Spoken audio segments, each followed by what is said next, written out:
বৃক্ষদেরই পাতা ঝরে শুধু, হলুদ পাতার ঝাঁক নিজেকে সরিয়ে নিয়ে একা করে দেয় শুধু বৃক্ষের শরীর।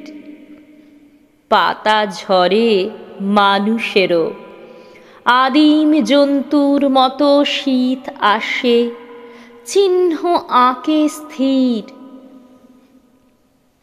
ডুবে যায় ছায়ারাও দেহের কিনার থেকে ক্রমে, সমস্ত সংযোগ ঢেকে দিয়ে গাঢ়তর কুয়াশার সাদা ওঠে জমে।